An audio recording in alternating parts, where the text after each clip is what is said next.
In today's video, I'm going to teach you how to change the text orientation in a table in LibreOffice Writer.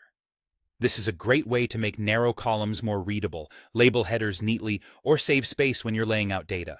We'll keep it simple and clear so you can follow along with confidence. Start by launching LibreOffice Writer and opening the document that contains your table. Text orientation works specifically inside table cells, so make sure your cursor is somewhere within a table. If you're working with an existing file, you're already set. If it's a new document, just ensure you have a table ready to modify. Next, select the part of the table you want to change. Click a single cell if you only want that one to be affected. Drag across cells to include several adjacent cells, or drag down a whole column if you want a consistent look there. Selecting carefully matters, because the change will apply only to what you highlight. You can mix orientations across different parts of the same table if that helps your layout. With your selection made, right-click inside the highlighted area and choose Table Properties. If right-clicking isn't available on your device, you can also access Table Properties from the main menu, but the right-click menu is usually the quickest path. In the Properties window, switch to the Text Flow tab.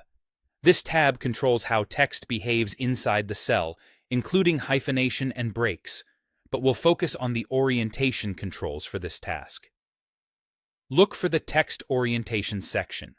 You'll see three choices. Horizontal is the default and keeps your text reading left to right.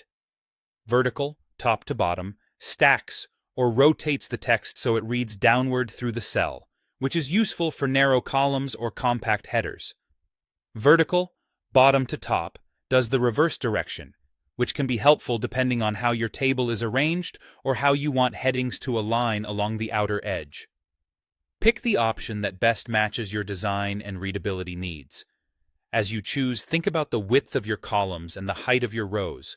Vertical text can make narrow columns fit more content, but you may still want to adjust sizing afterward for a clean look. When you're happy with the selection, click OK to apply the change. Your text will update immediately for the cells you selected. If it doesn't look quite right, just repeat the process and choose a different orientation. And remember to save your document so your formatting stays put.